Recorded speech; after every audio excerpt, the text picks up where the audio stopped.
Hello, Hogzilla here again, and in today's video I am going to cover Race to Mars mission for the New Frontiers DLC for Tropico 6. I will give my tips, tricks, and how to complete walkthrough for this scenario. Before we get started, if you like these kind of videos, press that like button. If you have a question, leave a comment below so I can get back to you, and please subscribe to my channel.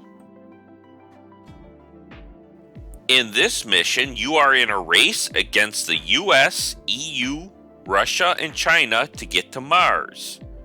So pre-building is the key. So build up your spaceport by adding the assembly buildings, build another nuclear plant, research lab, or second library. Build 3 rubber hydroponic farms, a commando garrison, a spy academy, a cyber operations center, and be sure to import aluminum unless you really want to build those automated mines far away from the city center. But I personally don't like to because it's so far away, it's actually easier to do the aluminum import. I build a few more logging camps to ensure there is enough logs for the lumber mill. Now it is time to build the main industrial section, as shown here.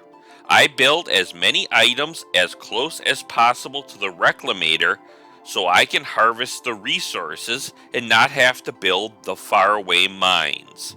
Build 3 steel plants, 1 jewelry, 1 plastic, 1 electronics factory, 1 pharmaceutical, 1 fashion apparel, 1 weapons, 1 textile mill, and 1 vehicle factory.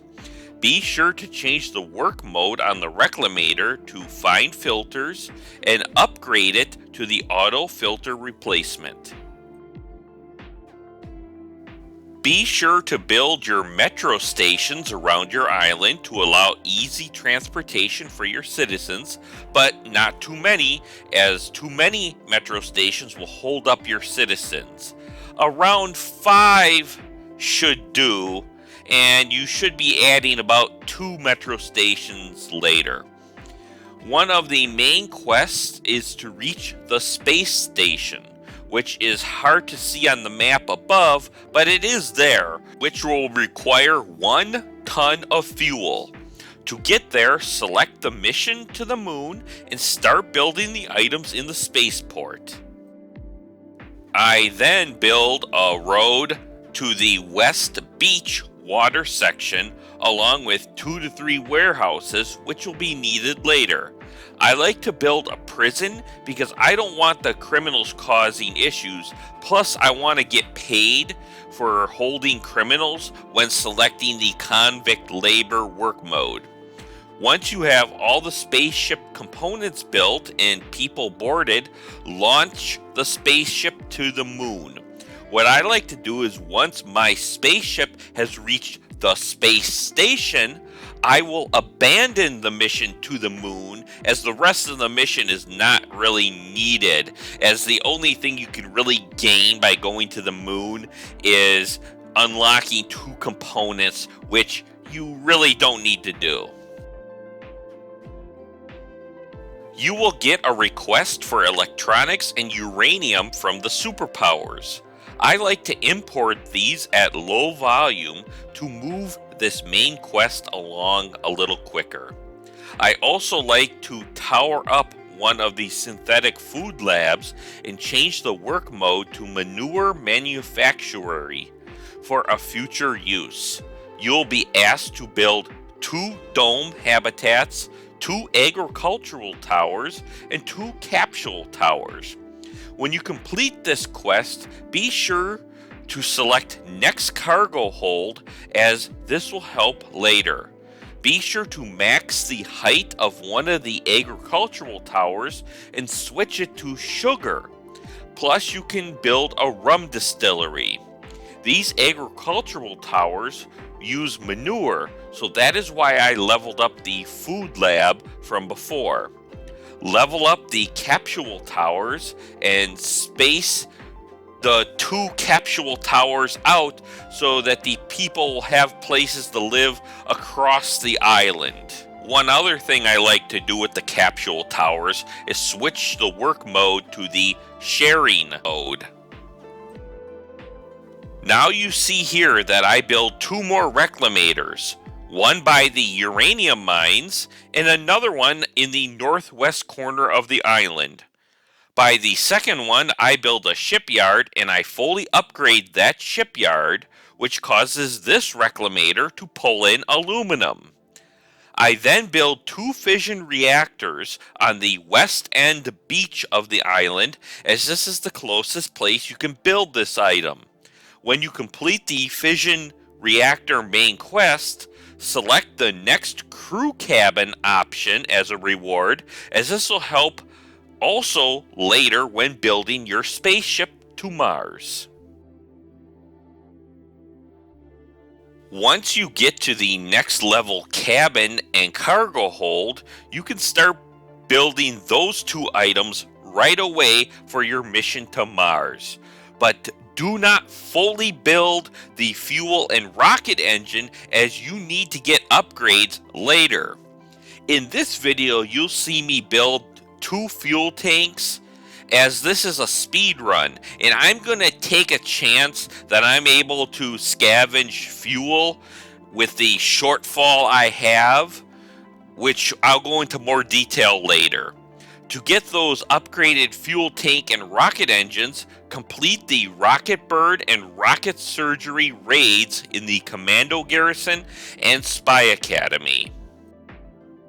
Usually at this point, one of the two superpowers have launched their own rocket, and you will get a message that you can sabotage them, which will eventually lead you to have the ability to destroy their ship.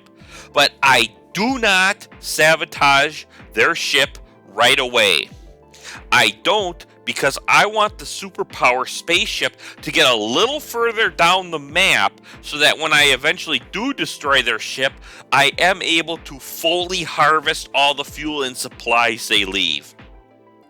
If I destroy it right away, when I have myself only expelled little fuel and no supplies, picking up this space debris early on will be a giant waste, because you might have only expelled, let's say, 20 fuel, but they might have 50 fuel. So you're wasting 30 fuel that you could be salvaging.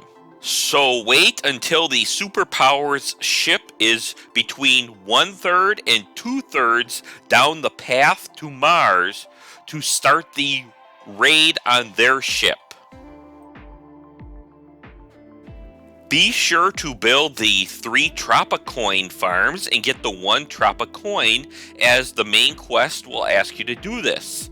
Once you have completed the Rocket Bird and Rocket Surgery raids, you will get the Mega Fuel Tank and the Heavy Duty Engine. So go ahead and build them, as a future main quest will ask for these and will give you the beneficial Patch It After launch for when you launch your own spaceship to Mars. Once you have the people, cargo, and fuel loaded, go ahead and launch your spaceship. You will come across space debris from time to time as you head off to Mars.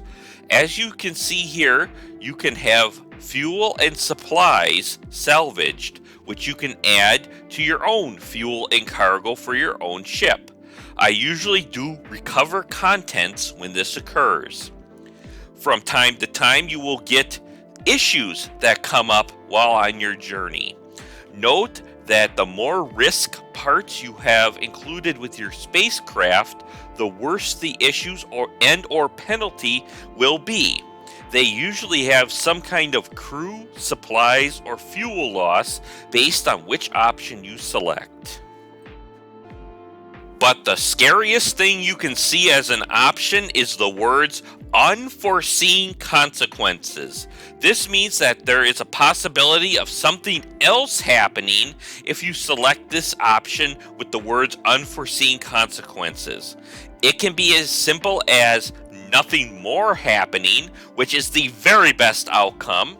Another option is asteroids hitting your island. Another could be a delay in your spaceship reaching Mars. Or the very worst, your rocket explodes, ending your mission with that spacecraft. Whenever I'm presented with multiple options and one of them does not include the words unforeseen consequences, I will pick that option first. If all options include the words unforeseen consequences, or you can't pick some of the non-unforeseen consequences options, you might want to consider using patch it after launch option. The patch it after launch option, which is available once per mission if you have built the heavy duty engine and mega fuel tank, it allows you to basically ignore any event as if it did not happen. I use this option when all options are grayed out or all options are unforeseen consequences. When you do decide to sabotage the superpower spaceship, you will temporarily delay them and make them stay in a holding pattern. You will then get another request to have a certain number of a resource in the warehouse to pay off this person that is delaying their spaceship so that they can destroy the spaceship of the superpower. Because if the superpower gets to Mars before you, you lose the scenario. I recommend you use the emergency job option within Teamsters to get the resource to the warehouses, as you have a limited amount of time to get that resource into the warehouse. Keep in mind, as you go up the difficulty level, the shorter and shorter amount of time you have to get that resource to the warehouse. If you run out of time, the superpower ship will just continue on with their journey and you will have to repeat the raid again. When you destroy the superpower ship and they are ahead of you, they will leave space debris which you can recover the contents of and add it to your own ship. Now is the only part of the mission I really don't like: the waiting.